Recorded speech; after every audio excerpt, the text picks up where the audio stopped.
And any time you save someone's life, it's a big deal. It's you can almost bet if you save a life, somebody's going to get decorated. It's not unusual at all. I am Joe Wilson, a retired U.S. Army colonel. My time in Vietnam was back in 1968 and 69. Well, I was born at Fort Benning, Georgia, which is the home of the infantry. My father was a career veteran, as was my older brother, and we all three went to West Point, so I just kind of followed along the family tradition. Can you talk? It's just like a family business. We knew what it was about and enjoyed the experience. I arrived in Vietnam in October of 1968, and it was a one-year tour.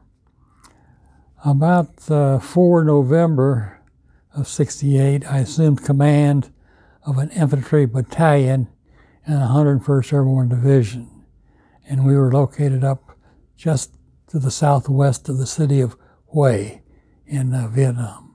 For the first 6 months, I commanded an infantry battalion, and in the last 6 months, I was the G2, or the intelligence officer, of the 101st Airborne Division. There were times when I was on the Firebase Birmingham, just southwest of Hue, that I was responsible for 3 fire bases. And I could do that with 2 companies. With the other 2 rifle companies, we conducted search and destroy operations, trying to keep the enemy from sending rockets from the rocket zone into the city of Hue. I would be commanding those units primarily from my command posts, which was on a fire base. Much of my command was by helicopter because there were no vehicles involved. Sure. And you couldn't effectively control your whole unit from a space on the ground. I mean, that was March 23rd of 69. And by that time, we had moved from our normal operating base up into the A Shau Valley. The A Shau Valley was a very important piece of terrain because it provided a direct shot for the North Vietnamese to come down into the south. And I was in my CP, on Firebase Whip, as I recall, and we got the word that the Air Force LOH was down in our area of operation. So I got my own Loach, and we went up there looking for them. I had troops on the ground. I wanted to make sure that the Air Force search and rescue operations, which they were conducting, did not fire upon my troops who were in the vicinity. And when I got up there, I noticed that they were having trouble, the Air Force people were, of locating the downed pilot. And we were able to get down fairly low and actually locate and assist the Air Force people in locating the pilot. They found the pilot. They dropped the cable down to him to try to lift him back up. However, the lowering line was shot in half.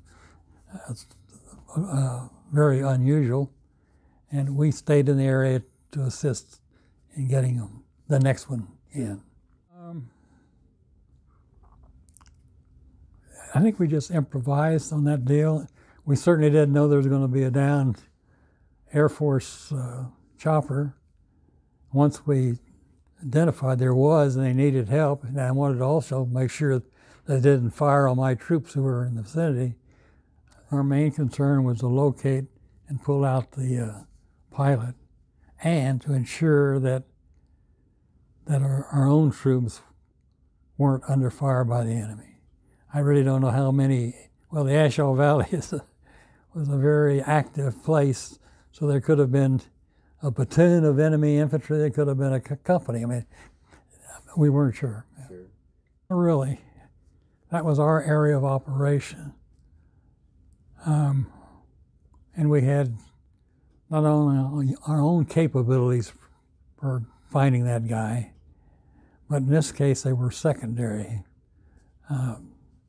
We had an Air Force SAR team. They had A-1 aircraft. They had, I believe, a Loach, and then they had a Jolly Green. So we were just kind of there as backup if needed.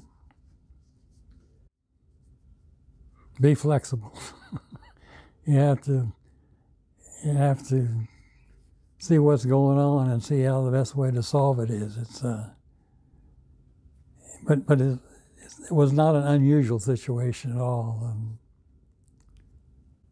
And when the first SAR bird's cable was shot, we recognized there might be assistance that the Air Force needed from us, either our Loach, one of our slicks, or even one of our, well, that had been basically it. Be professional, know what assets you have, know what they can do, what they can't do. Be flexible, being able to communicate, switch stations between Air Force frequencies, between emergency frequency, your own command, be able to communicate rapidly with all of them and to coordinate. The good action officers are driving on. They're often running when an action comes. You find them reproducing working capers, cutting and pasting, coordinating, and putting in long hours. They write and rewrite, their inboxes are always full and their schedules are tight. Theirs is a satisfied lot when it comes to, and when the smoke clears, you can hear them laughing with other action officers.